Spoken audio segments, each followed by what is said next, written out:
So,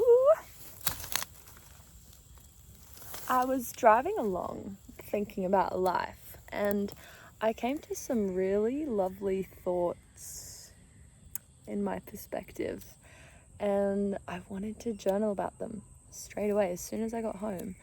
But I felt the calling to video journal about them rather than traditional writing journal. And this is not something I've done. I take videos and talk in these videos, but like the idea of a video journal, because when I journal, it's very unpolished. It's like the immediate thought that arises in my mind gets put down on paper, and then I get to riff off that thought. So I thought there's lots of thoughts going on here, but I really think it would be fun to do this, but in a video. So my initial topic that I was on was the idea that human life and suffering are one and the same. They're intertwined, and there isn't such a thing as a human life that doesn't have suffering in it, and how suffering and pain and disappointment and obstacles are inevitable.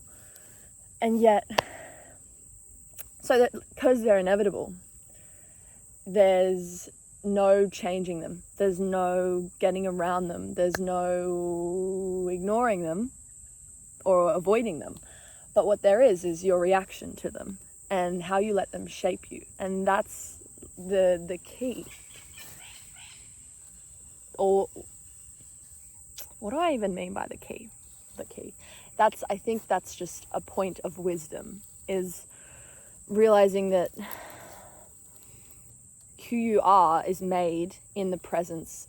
Who you are is made in how you relate to and respond to the inevitable obstacles of your life. They become they become the treasures of your life, I believe.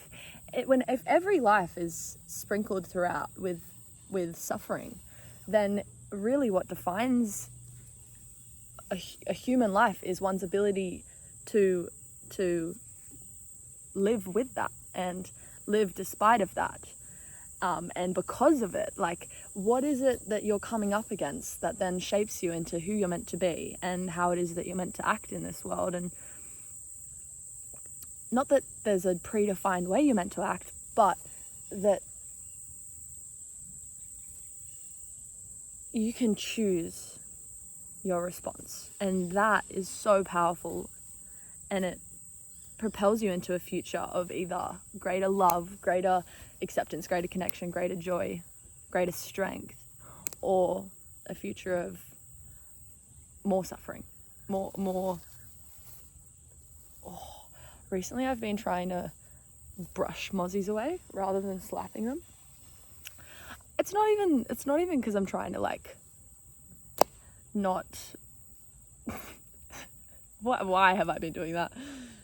I think it's because it's again that reacting rather than responding. As soon as a mozzie lands, I'm just always have. But now I'm why do I do that? Let's just brush it off. Actually, the reason for it, it's because someone said, they're just trying to do that. Someone said to me, they're just trying to do their thing, they're just taking a bit of blood and then they're going to fly on. Why do we slap them so much? And it just stuck with me.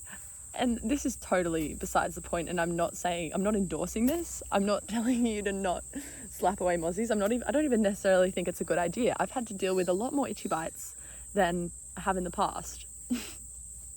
But hey, side note, and I was thinking of all of this in relation to what I would tell my kids, because I was thinking about how raising a child is. How do you begin to do that, to bring a life into this world? And I thought, you can't protect your kid from these inevitables. You can't just put a little glass dome around them and say, hey, actually this guy, he's exempt. He doesn't get the bad treatment.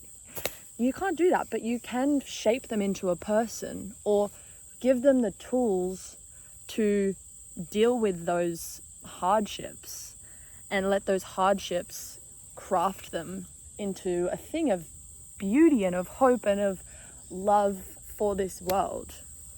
And you can do that for yourself and be the example for them. And my hardships that I've faced in my 21 years of living, I know have brought me so much wisdom and so much faith and courage and confidence in myself. And yeah, it's also this thought's also linked into this quote that I read. Something like, there's two quotes here. One of them is, I believe it's from the Tao, and it is, the obstacle becomes the way. And I heard or read that, like, I want to say start of last year, when I was in the depths of suffering around pain that I had been experiencing in my body that had been consistent and hadn't gone away in years, and I hadn't had a break from. And reading that quote has just summed up my experience with it exactly, because something that used to be all-consuming and a complete obstacle to what I felt was the enjoyment of my life has now become the path that I'm walking on, and has led me to deeper levels of embodiment, deeper levels of confidence and security and trust within myself. The